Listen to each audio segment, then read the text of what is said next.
안녕하십니까. 아마 오늘부터 강의를 안 듣는 분은 천추의 한을 남기지 않을까 이런 생각을 합니다. 내주심이라 하는 안내자에 머물 주자거든요. 마음이 이제 구주심 중에 첫 번째 이제 안에 머무는 건데, 내주심의 특징은 뭐냐면 처음으로 명상의 대상, 집중 대상을 찾는 겁니다. 그리고 처음으로 자기 마음을 보는 거예요. 그런데 이제 그 이전에 수행했던 분들은 그렇지 않고 바로 깨있는 마음, 그리고 이 암만 남아 있는 그 상태의 그 암을 대상으로 수행을 해 나갈 수가 있어요. 그럼 요건 무슨 말인지를 여러분 좀 이해해야 되거든요. 그래서 일단은 명상의 대상을 찾는 것부터 얘기를 좀 하죠. 이걸 좀 써야 됩니다. 자, 원칙선이 말씀을 이제 한번 들어보죠. 오늘 내주입니다. 안에 머무는 거예요. 이제 원칙스님은 명상을 경행과 이 셋으로 나눠서 설명하고 있습니다. 경이라 하는 건 이 알아야 할 대상이죠. 알아야 할 대상으로서 이걸 진여라고 얘기합니다. 진여. 다른 말로 하면은 마음의 본성이죠.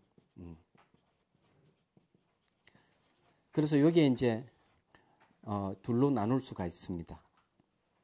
하나는 이제 우리가 여기 알아야 할 대상이 진여를 우선 믿어야 되겠죠. 두 번째는 그게 무엇인지 알아야 되겠죠. 그러면은 실천을 하면은 증명이 되는 겁니다. 근데 이렇게 해도 조금 뭔가 좀 부족한 것 같은데, 여기에는 이제 그 가르침을 듣는 것이죠. 그래서 여기 이제 청문의 힘이라 그랬어요. 6가지 힘 중에서 듣는 힘이에요. 이 가르침을 듣고 내가 믿음을 일으키는 겁니다. 내 가르침을 듣는다 하는 건 지혜가 생기면 믿음이 생겨요. 그러면 이제 안다 하는 걸 뭘 하는가 하면 그 이치를 내가 듣고 이치를 사유를 하는 거죠. 그리고 이것은 이제 요 단계를 이제 사유의 힘이라 그럽니다. 예. 사유의 힘으로 아는 거죠. 그럼 오늘 이제 우리가 이 안에 머무는 마음은 어디에 속하는가 하면은 첫 번째 청문의 힘, 여기에 속하는 거예요. 그래서 이제 내 가르침을 듣고 믿음을 일으키고 그 이치를 사유의 힘이 사유하고 이해를 하면 그 다음에 실전 수행을 하고 그 결과가 온다는 거죠. 얘기하자면. 그래서 원칙 스님은 경행과를 이렇게 딱 설명을 해요. 조금 사족을 붙이면 말이죠. 이건 수행을 명상인데 명상의 수단도 바로 진여라고 얘기하고 깨달음의 결과도 바로 진여랍니다. 그래서 경행과가 세 개가 딱 맞아야 이것이 명상이다, 이것이 수행이다 이렇게 얘기를 해요. 그래서 우리가 이제 알아야 할 대상이 이 진여를 얘기하는데, 진여라는 말을 하면은 좀 어렵죠. 참답다, 진이라가 참답다 하는 말은 허망하지 않는다는 뜻이에요. 열악하는 바뀌지 않는다는 거죠. 그 우리 마음의 본성이 참답고 바뀌지 않으면 생로병사가 없다는 거죠. 죽음이 없는 걸 얘기해요. 그래서 진여의 다른 이름을 열반이라고도 얘기를 합니다. 자, 그래서 이제 요걸 얘기를 하는데, 벌써 이 대상을 아시는 분이 있으면 별로 어려움이 없다 그랬죠. 근데 이제 우리가 알아야 할 대상 여기에 대해서 저기 남방에서 공부하신 남방 수행, 그러니까 이빠사나라든지 사마타를 수행하신 분들이 계실 거예요. 이런 분들은 그러면은 이 대성 수행하는데 어떻게 연결될까? 그리고 좀 완전 초보잖아요. 완전 초보도 있을 것이다 이거죠. 예. 우리가 이 두 종류의 사람에 대해서 얘기를 하면 남방이파사는 조금 얘기를 좀 할 필요가 있어요. 그분들은 이제 그 잘 알다시피 이제 이 고진멸도하고 신수신법을 그 전에 이제 그 얘기를 했습니다. 신법을 얘기를 했는데 요 부분인데 이 이제 정념으로 몸을 관찰하고 그다음 감각 관찰하고 마음으로 하죠. 팔정도에서도 역시 뭔가 하면은 고지멸도에 처음 고를 관찰하고 이 고통의 원인을 관찰하고 그다음 열반은 여기 멸인 열반입니다. 열반에 들어와요. 이런 과정을 거친 사람들은 대개 어떤 지혜가 있는가 하면은 모든 걸 변한다는 무상과 불만족스러운 고와 무아의 지혜가 있는 분들이에요. 이런 분들은요, 의식에 깨 있어요. 얘기하자면. 특히 이게 앞으로 많이 얘기할 건데 과거, 현재, 미래로 나눠서 관찰하면 지나가면 돌아오지 않기 때문에 과거는 관찰할 수 없고 미래도 관찰할 수 없어요. 현재만 관찰이 가능해요. 그러다 보면 의식이 현재 순간 딱 깨 있는 상태에 오는 거죠. 그래서 이제 이 마음을 대상으로 할 때 대성불교의 수행 대상은 마음입니다. 마음을 대상으로 할 때 마음을 바로 찾지 못하는 사람은 이 남방 이파사나 사마타 하신 분들은 의식이 깨 있으면은 깨 있는 데다가 집중하시면 돼요. 근데 또 이런 게 있습니다. 하나 더 이야기할 건. 요거 몸이잖아요. 예. 요게 이제 정념인데 정념으로 몸을 관찰하면은 요거 몸이 소멸해 버립니다. 몸이 사라져 버려요. 그러면 이제 요거는 감각이거든요. 감각 관찰하다 보면 다 사라져 버리고 딱 남는 게 딱 하나 있어요. 그래서 이제 그게 뭐냐면 요거 하신 분들은 하나는 깨 있는 거고요. 의식이. 또 하나는 아는 암만 딱 남아 있는 경계가 옵니다. 그럼 여기 전부 다 요 두 가지가 다 의식이에요. 그래서 우리가 알아야 할 대상이 의식이나 마음인데 여기에 딱 집중할 수 있어요. 의식이 깨 있는 사람은 깨 있는 데가 집중할 수 있고 몸 다 사라져버리고 아는 암만 남아 있으면 알미에다가 집중합니다. 요 알미 뭡니까? 마음입니다. 예. 그런데 이제 완전 초보자가 이 마음을 관찰하려면은 어떻게 해야 되느냐? 예. 대성의 초보자, 막 남바 이파사나 수행한 것이라면 그렇게 하면 되는데 그렇지 않고 그냥 수행하는 사람. 그러니까 내주시면은 이렇게 얘기를 합니다. 대성기신론에서 첫 번째 하는 이야기가 호흡에 의지하지 말아라. 그래 수식관 하지 말아라는 거죠. 두 번째 형상에 의지하지 말아라. 형상은 이미지를 떠올려 가지고 집중하는 게 이 사마타 수행이에요. 하지 말아라. 지수화풍의 4대에 의지하지 말아라. 선정 수행을 하게 되면은 지수화풍 4대 현상이 생기거든요. 그거 의지하지 말아라. 견문각지에 의지하지 말아라 하는 거는 내가 사물을 보고 듣고 냄새 맡고 맛보고 하는 이 경계에 집착하지 말아라. 그렇게 하면 그걸 다 놓아버리면은 자기 안으로 볼 수밖에 없어요. 마음을. 그걸 내주심이라 그래요. 내 안에 머문다. 이렇게 얘기하는 겁니다. 호흡을 우리는 대충 얘기하면 호흡을 관찰한다든지 이런 경우 많은데 대성 사마타 수행은 그 대상이 마음이기 때문에 호흡 관찰해서는 안 되죠.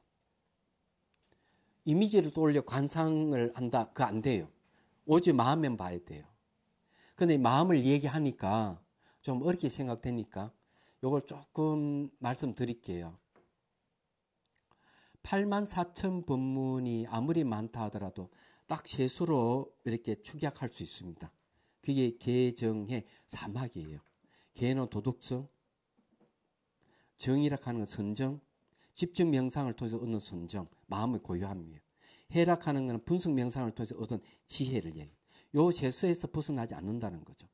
이론적에도 법문도 개정의 사막이고 실천 수행도 개정의 사막이에요.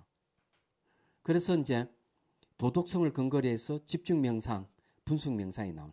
집중명상이 사마타고 분숙명상이 이빠사나예요. 그런데 이것을 다시 더 줄이면은 뭐가 될까? 성질 큰 스님은 이렇게 얘기합니다. 딱 한 글자로 요약할 수 있다. 마음.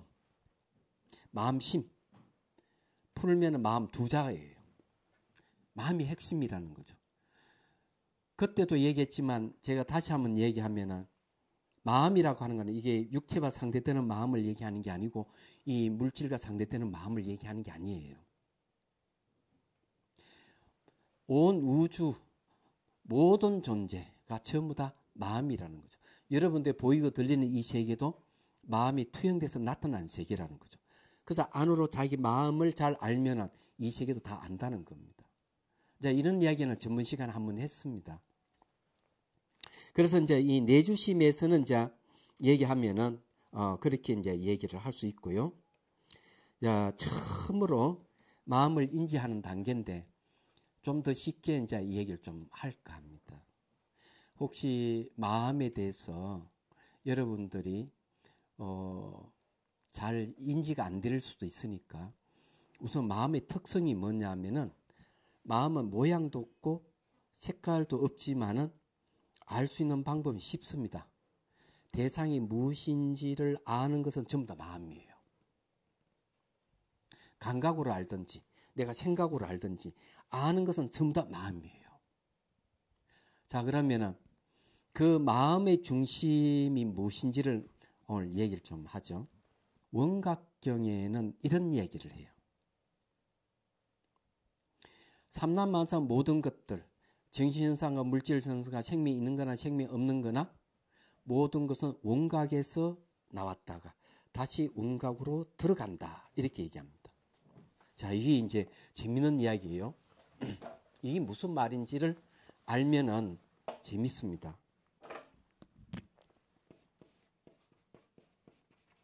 자, 원각이라는 말을 쓰죠. 원만한 깨달음. 여기 이제 진여와 같은 이야기고요. 이 마음의 본성입니다. 말은 다 다르죠. 뭐 진여, 원각, 불성 다 다르지만 다 같은 내용, 마음의 본성을 얘기합니다. 모든 것은 여기서 다 나오는 거죠. 생. 예. 모든 것이 이제 모든 것 다 나옵니다. 그런데도 다시 모든 것은 다 이 안에 들어가는 거죠. 들어간다 하는 멸을 얘기합니다. 생겼다, 소멸했다 하는데 그 중심에는 뭐가 있느냐면은 마음의 본성이 원각이 자리 잡고 있다. 원만한 깨달음. 원만한 깨달음이라는 말은 내가 수행해서 얻는 게 아니고 깨닫거나 못 깨닫거나 상관없이 모든 존재의 근원이 원각이라는 거죠. 원각경은 그렇게 얘기해요. 그럼 이거 어떻게 증명하죠? 자, 증명을 이제 해야 되겠죠. 그래 이걸 이제 얘기 좀 해보죠. 여러분들 재치기 하죠. 애치하면은 크게 하면 어떻습니까? 정신이 한번 샥 갔다가 정신이 딱 돌아오죠. 그렇죠? 재치기 하면은 딱 소멸했다가 다시 딱 나타나요. 그러면 요 중앙에 뭐가 있느냐는 거죠. 그럼 좀 더 크게 얘기해 보죠. 좀 넓혀서. 잠은 어떻게 잡니까? 저녁에 눈을 감으면 잠이 들죠. 잠이 드는 건 어때요? 이렇게 싹 사라지죠. 그럼 새벽녘이 되면 다시 싹 깨어납니다. 소멸했다가 다시 발생하죠. 소멸과 발생 그 중앙에 뭐가 있죠? 그럼 좀 더 넓혀보죠. 사람은 어때요? 태어나서 늙고 병들고 죽습니다. 죽는 건 뭡니까? 소멸이죠. 그럼 다시 태어나요. 부모의 인연을만 다시 태어나는데 그러면은 내가 살아생전에 살다가 죽어서 다시 태어날 때 그 중간에 뭐가 있죠? 그 중간이 바로 마음의 본성이 있는 겁니다. 이게. 그런데 우리는 마음의 본성이 그것이 무엇인지는 모르고 알 수 있는 것은 단지 생겼다 사라졌다 하는 것만 알아요. 그럴 거 아니에요? 그래서 여기에서 이제 이 마음을 제대로 알라 그러면은 일상생활은 잘 몰라요. 수행하는 사람은 자기 의식, 마음이 집중할 때는 가장 좋을 때가 어딜까? 어떨 때가 좋을까? 새벽녘이면 잠에서 딱 깨자마자 깰 때 바로 의식이 명료하게 드러납니다. 자기 마음이 드러나요. 그때 그 의식에 집중해 수행하면 좋아요. 이 수행하는 사람 다 아는 이야기죠. 말하자면. 그래서 이제 내주심에서 이제 얘기하고 싶은 거는 그런 겁니다. 마음의 본성이 뭔지 모르고 거기서 모든 것이 나왔다가 거기서 모든 게 들어간다고 하니까 나오고 들어가는 건 알아요. 생각이 어때요? 딱 생겼다가 딱 사라집니다. 사라졌다가 딱 생겨요. 그럼 그 중앙에 뭐가 있냐 이거죠. 재치기 쫙 했다가 정신 한번 싹 갔다가 다시 탁 돌아오죠. 중앙에 뭐가 있느냐 이게. 한번 생각을 해보죠. 그 내주심은 심무, 마음의 소를 찾아가는 단계예요. 그래서 찾을 심자 소우자 씁니다. 그러면 자기 마음을 찾는데 여기서 조건이 뭐냐면 호흡 관찰하지 말아라. 이미지에 떠올라서 집중하지 말아라. 선정을 통해서 일어나는 지수화풍 4대 현상, 그런 현상에 집중하지 말아라. 호공에도 집중하지 말아라. 그건 다 외적인 거라는 거죠. 그럼 눈에 보이고 들리는 이 세계에 대해서도 마음을 거기 두면 안 된다. 그런 걸 전부 다 놓아버리라. 방임. 다 놓아버리면은 오롯이 마음이 탁 드러날 것이다. 그건 잘 안으로 볼 수밖에 없다. 이게죠. 이게 이제 처음 대성 사마타 수행하는 사람에게 제시한 겁니다. 대성기신론에서 그 얘기를 하고 있는 거죠. 얘기하자. 자, 그래서 이제 두 번째 단계로 등주심으로 가겠습니다. 자, 이 내주락 하는 거는 이제 심우죠. 찾을 심자 소우자입니다. 예, 소를 찾아가는 거고요. 그 다음에 이제 우리 공부할 거는 같을 등자 머물 주자입니다. 등주심이라 할 수 있죠. 균등하게 머무는 마음의 상태인데 요거는 이제 견적이랍니다. 소의 발자국을 보는 단계예요. 소의 발자국을 찾는 겁니다. 얘기하자면 여기에 보면은 요 지금 처음에 이제 집에서 출발한 하죠. 요 스님이 요 수행자인데 수행자가 보고 있는 요거 뭐 있죠. 손에 들고 있는 게 뭐가 있습니까? 하나는 밧줄을 들고 있죠. 밧줄을 들고 있는 거는 알아차림이라는 밧줄이고요. 도끼같이 칼같이 생긴 거는 바른 알미라는 정지라는 지혜 칼이에요. 들고 이제 갑니다. 여기 이제 코끼리는 이제 바로 우리 마음을 상징해요. 그 원숭이는 들뜨는 마음을 상징하는데 까맣습니다. 그래서 처음에 이제 이게 찾아 나서는 것은 내주심이에요. 근데 여기 한번 구비를 딱 꺾을 때는 요거는 이제 바로 등주심입니다. 근데 여기에 뭐 이상한 것이 많이 있는데 요렇게 한번 쫙 가죠. 이때는 여기에서 위에는 15도에 보면은 좀 소를 찬다고 손을 올려가 손을 찾고 있죠. 그 다음에 소 발자국을 보고 있습니다. 요거는 이제 등주심이에요. 그러니까 소 발자국은 견적이라고 그러고 요 소를 찾는 심무입니다. 그런데 요 두 단계인데 요 밑에하고 정확하게 일치하고 있어요. 얘기하자면. 보이시죠? 근데 여기 이제 재밌는 거는요.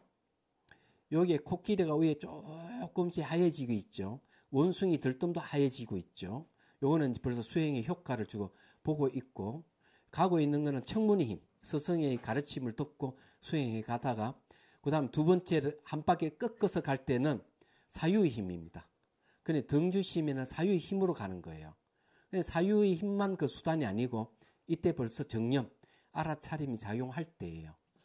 같을 등자, 머물 주자, 또는 마음심자 붙이면 등주심이 되겠습니다. 두 번째 이제 아주 균등하게 머무는 단계인데 여기에는 이제 견적이라 그렇죠. 소의 발자국을 발견했어요. 발견했는데 여기서 중요한 게 뭐냐는 거죠. 자, 다시 한번 둥근 원을 그리겠습니다.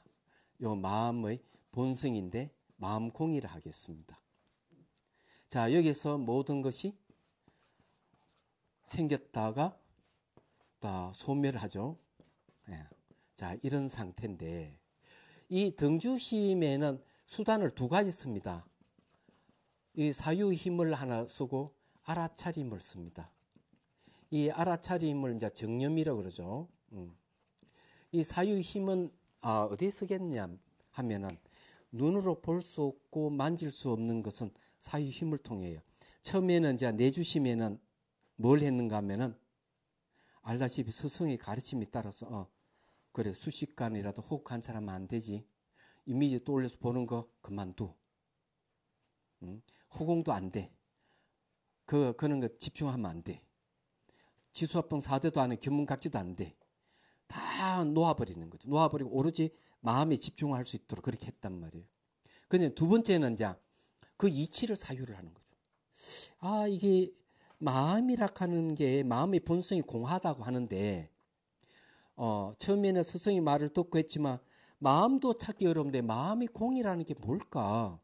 그런 거죠. 알다시피 이제 이 마음 공이라 하는 걸 찾기 위해서는 이 처음에는 사유 힘을 통해서 공이라 하는 걸 찾아내고 요 알아차림을 통해서 생하고 멸하는 이 생각들을 제거를 해야 되는 거예요. 그래서 이제 여기 여러분들 이 책에 보면 140페이지 보면은 대승기신은 이렇게 얘기합니다. 일체 모든 생각이 일어나고 사라지고 반복하는 것을 정념으로 없애되. 정념이 알아차림이죠. 알아차림을 없애되 이래 되어 있습니다. 그래서 거기에서 이제 개송을 제가 한번 읊어보겠습니다. 141페이지. 콧구멍 없는 소를 찾기 위해 들었던 소문을 곰곰이 기억 더듬고 깊이 거듭 생각해 보니 종이와 먹은 오히려 분별심 일으켜 호흡하고 땀 흘리게 하네. 숨쉬지 않는 길을 따라 땀 흘리지 않고 눈을 뜨니 그놈의 자취 분명하도다. 드디어 콧구멍 없는 소의 발자국 발견했네. 자, 콧구멍이 없는 소는 뭐예요? 숨을 안 쉬죠. 숨을 쉬면 생로병사가 있는데 숨을 안 쉬는 것은 생로병사가 없다는 거죠. 그런 뜻이에요. 땀을 흘리지 않는다 하는 것도 마찬가지로 죽지 않는다는 뜻입니다. 이 콧구멍에 깨있다 하는 것은 그거는 자유를 잃었다는 소리 똑같아요. 그래서 저게 옛날에 경허선사가 갑을 털고 수행을 하는데 웬 그 사가 밖에서 어린 사미하고 대화를 할 때 이렇게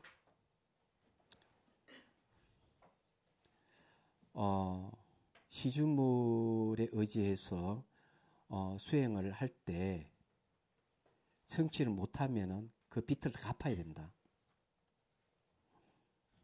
그렇지만 빚 안 갚는 방법이 하나 있다. 소로 태어나가지고 빚을 갚아야 되지만은 콧구멍 없는 소로 태어나면은 빚 안 갚아도 된다. 그 말 한마디에 경허선사가 깨닫습니다. 콧구멍이 있으면 꼬투리가 딱 깨어가지고 자유를 잃어버리지만 콧구멍이 없으면 이게 그게 없잖아요. 꼬투리를 깰 수가 없잖아요. 그러면 자유롭다는 얘기예요. 그래서 콧구멍 없는 소라는 말을 하게 됐습니다. 자, 이제 여기에서 이제 콧구멍 없는 소의 발자국을 발견했다 하는 건데, 자, 공성은 모양도 없고 색깔도 없어요. 비어있는 마음은. 마음의 본성이라 그러죠. 마음공을 다른 말로 하면은 앞에서 얘기한 대로 진여, 열반, 이런 이야기입니다. 원각, 말만 다르지 다 같은 뜻이에요. 마음의 본성을 얘기를 합니다. 그러면 이제 이 사유의 힘을 통해 가지고 눈으로 볼 수 없고 만질 수 없는 걸 어떻게 파악할 수 있을까? 혹시 여러분 신기루 이야기 들어본 적 있죠? 사막에 가면은 신기루가 보여요. 근데 멀리서 보면 물이 있는 같이 보이는데 막상 그 자리에 도착하면 없습니다. 이게 신기루라 그래요. 근데 이제 제가 말씀드리고 싶은 거는 여러분들은 어때요? 이 사물을 볼 때 진짜 있다고 생각합니까? 예를 들어가 찻잔은 어때요? 찻잔은 여러분 딱 보기에는 내 밖에 따로 고정되어 있고 독립되어 있고 다른 사물과 분리되어 있고 스스로 존재하는 같이 보이죠. 이렇게 보이는 것은 신기루를 보고 있는 것이 아닐까? 이런 것을 여러분들이 한번 생각해 본 적이 있는지를 반문하고 싶어요. 그래서 이제 이 눈에 보이는 이 사물들이 알고 보면 마치 있는 같이 보여요. 그래서 이제 그걸 한번 이야기해 보죠. 이런 사물이 있다면 눈으로 보면은 이 사물이 독립되어 있고 고정되어 있게 보입니다. 이야기하자면 첫 번째는. 두 번째는 다른 사물과 분리되어 있는 걸 보여요. 얘기하자면. 세 번째는 뭔가 하면은 실체가 있는 것 같이 보여요. 그래서 스스로 존재하는 것 같이 보입니다. 요 사물들이. 근데 이게 진짜냐는 거죠. 그래서 이제 분석을 해야 돼요. 여러분들이 신기루를 보고 마치 물이라 착각하듯이 눈에 보이는 대로 다 진실이 아니라는 이야기입니다. 그래서 사유의 힘을 빌려가지고 진실을 규명을 할 줄 알아야 돼요. 그래서 이제 예를 들어서 이제 이 찻잔을 보죠. 요거 어떻게 만듭니까? 흙을 가져와 가지고 물을 넣어서 반죽을 해요. 그리고 이제 물 위에 올려서 모양을 만들어요. 그렇죠? 그 다음에 이제 그늘에 말리죠. 불에서 굽어내죠. 말려가지고 유약을 칠해서 불에서 굽어내면 이런 모양이 탁 나옵니다. 그러면 이것은 여러 요소가 결합돼서 나타난 거예요. 여러 요소가 결합돼서 나타났기 때문에 이게 실체가 없는 거예요. 눈에는 독립돼 있고 다른 거와 분리돼 있고 스스로 존재하는 같이 보이지만 찻잔 자체가 옛날부터 존재했던 건 아니었다는 걸 알 수가 있는 거죠. 극명하게 알 수 있는 건 던지면 깨진다는 뜻이죠. 그래서 이 눈으로 본 것은 마치 독립돼 있고 분리돼 있고 스스로 존재하는 같이 보이지만은 사실이 아니고 우리 의식으로 분석을 하니까 이런 건 이 독립돼 있다 하는 거는 변하는 거구나. 무상하다 이거죠. 분석해 보니까 내가 이 분리됐다고 했지만 분리된 이건 서로 요소가 상호 의존하고 있었구나. 시간적으로 변하고 공간 상호 의존하고 있으니까 실체가 있다 하는 것은 이건 아니구나. 자성이 없는 거구나. 네. 앞에 아무 없는 무자성. 여기 진실이구나. 여기 이제 그런 이렇게 이제 알 수가 있는 거죠. 그래서 눈으로 보는 것은 진실이 아니라는 걸 알 수 있죠. 그래서 눈에 마치 자체가 뭐가 있는 것 같이 딱 보이면은 저 환각 같다 이래서 인식을 하면 되고요. 의식으로 내가 분석을 해보니까 이런 것은 존재 안 하더라 하는 걸 알 수가 있는 거예요. 그래서 이제 의식으로 분석을 해서 사유해서 분석해서 우리 마음은 비어 있는 것이다. 실체가 있는 게 아니라는 인식을 갖고 그러면은 실체가 없다는 비어 있는 요것을 어떻게 알 수가 있지? 방해꾼이 뭘까? 생겼다 사라졌다 하는 생각이에요. 이놈 생각은 계속 생기고 사라지고 하니까 이놈의 딱 가리가 진실이 안 드러나는 거예요. 그래서 이제 자기 마음을 안으로 딱 보면서 생겼다 사라졌다 하는 것을 요 알아차림으로 없애는 겁니다. 정념으로. 요걸 딱 없애는 거죠. 얘기하자면. 여러분들이 그 생각이 일어나고 사라지는 거 없애는 건 쉽습니다. 어떻게 없애느냐 이거죠. 자, 없애는 방법을 말씀드릴게요. 이 생각이라 하는 것이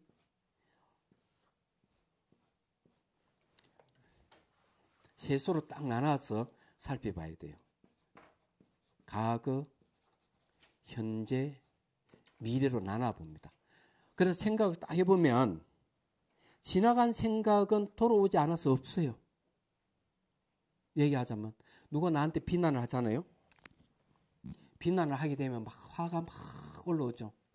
집에 막 가면서도 나를 비난해. 자기는 뭔데? 이러면 상대방이 막 허물을 막 생각하고 저녁에 와가지고는 또 잠을 잘 때도 그 생각하고 그러잖아요. 비난을 받으면. 아침에 출근할 때 비난한 사람이 저 멀리서 막 인사하면 기분 나빠서 고개 싹 돌려버리고 그러잖아요. 그게 이제 이 생각이 그런 거죠. 그런데 이 생각도 과거 지나간 생각은 돌아오지 않다 하는 거 확 알아차려야 돼요. 미래는 당연히 오지 않을 수 없어요. 현재는 딱 두 가지예요. 생겼다, 사라졌다. 그러면 이것도 머물지 않는다 하는 걸 알아야 돼요. 이 머물지 않음에다가 머물러야 됩니다. 머물지 않는 머무는 게 바로 여기 등주예요. 같을 등자에 머물 주자 씁니다. 균동하게 머문다고 얘기하는 것은 생각이 일어나고 사라지는 건 차별인데 생각을 소멸해버려요. 일어나는 순간 소멸시키는 거죠. 알아차리기만 하면 소멸돼요. 근데 이런 분이 계시죠. 생각을 아무리 알아차도 안 없어집니다. 어떻게 할까요? 그리고 또 생각을 포착하면 벌써 사라지고 없는데 그래서 끊임없이 생각이 일어나는데 어찌 했으면 좋겠습니까? 수행자들이 그런 걸 하소연할 때가 많아요. 그래서 이제 방법을 일러주죠. 그게 생각이 일어나면 명칭을 붙이라는 거죠. 잡념 또는 생각하고 명칭을 마음속으로 명칭을 탁 붙이면 생각이 탁 사라져버려요. 그 많은 생각에 명칭을 붙이는 순간 다 사라져버려요. 알아차리는 방법 중에 하나입니다. 그래서 이제 이렇게 정념이죠. 정념이 알아차림인데 알아차림으로 생기는 것을 소멸시키고 사라지는 것도 알아차려서 없애는 거죠. 생멸을 계속 과거, 현재, 미래로 이 생각을 나눠서 관찰하는 거죠. 그렇게 하면은 이런 걸 뭐라고 얘기하는가 하면 이렇게 얘기합니다. 무상적공이라고 합니다. 무상하다 하는 것은 생각이 무상한 거고 일어나고 사라지다가 끝에 가는 머물지 않는다는 거죠. 머물지 않는다 하는 것은 여기에 생멸이 없어요.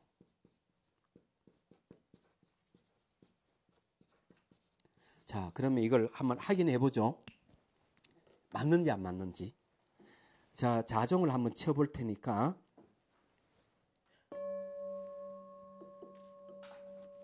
소리는 어때요?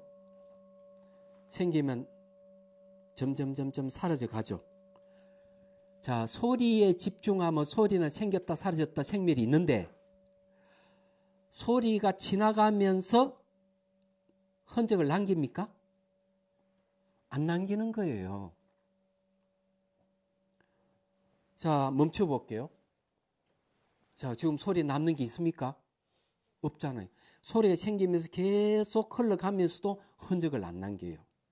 끝나고 난데도 흔적이 없어요.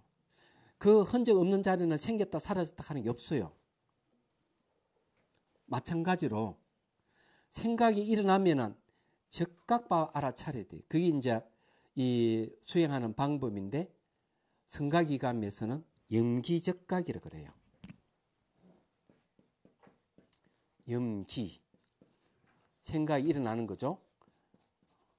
즉각. 깨달을 각자 쓰는 겁니다. 생각이 일어나면 바로 깨달아. 이거는 잠에서 깨다 이런 뜻이에요. 이 원문에 보면은 여기 알모로 표시되어 있습니다. 알아차림으로. 생각이 일어나면 즉각 내가 알아차리면 이 번뇌가 사라진다는 거죠. 근데 뭘 알아차려야 되느냐?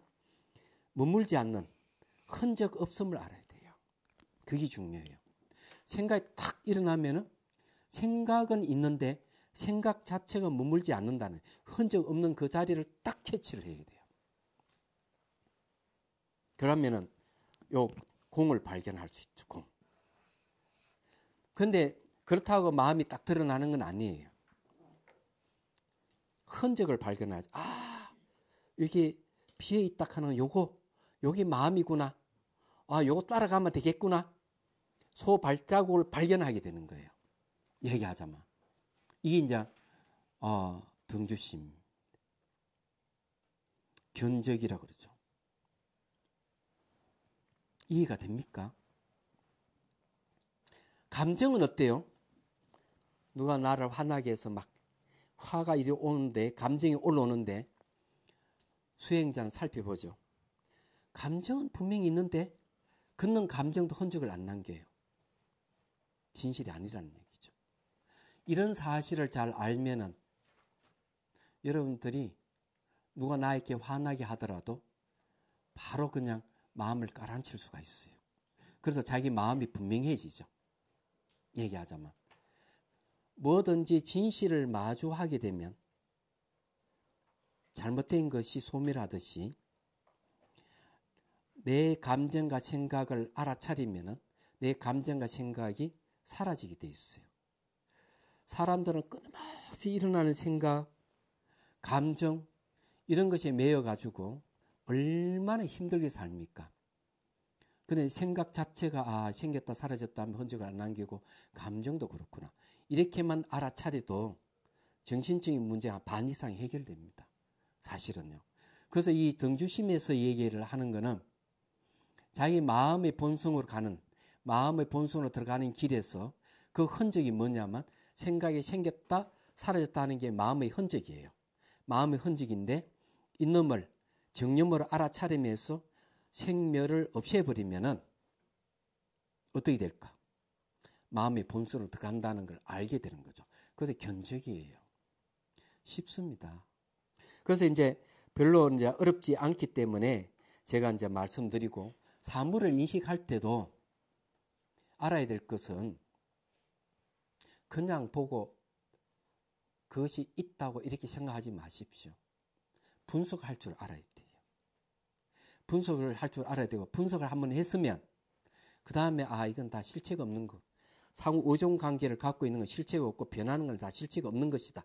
이런 인식을 가져야 돼요. 그래서 청존도론에는 이런 얘기를 하죠. 한번 알면은 그 다음에 되풀이하지 않아도 되거든요. 집안에 뱀이 들어왔다. 그러면은 이제 이것을 추방시키기 위해서 숙지해야 될 게 있죠. V자 막대기가 필요하고 이것을 뱀머리를 눌려서 퇴치한다. 이렇게 이제 배우고는 두 번째 만일에 이제 그렇게 배웠으면 실제로 그렇게 실행해서 내보냈다. 그러면 그것은 이제 여기서 내주심, 청문의 힘이죠. 들어서 실체가 했기 때문에. 그냥 두 번째 또 집안에 뱀이 들어왔다. 그러면 앞에 숙지했던 것을 기억하죠. 기억하고 한번 또 사유를 하고, 어떻게 합니까? 이제 막대기를 가져 그냥 탁 멤버를 누르고 집 밖으로 퇴치하면 되는 거예요. 이야기하자면. 그것이 여기서 등주심에서 하는 방법이에요. 그래서 한번 내가 익혔으면 두 번째는 별 어려움 없이 퇴치를 할 수가 있는 겁니다. 다음 시간에는 조금 더 이제 한 발 더 나아가서 안주심을 세 번째 마음에 머무는 방법을 배우도록 하고요. 오늘 시간이 다 돼서 여기서 마치도록 하겠습니다.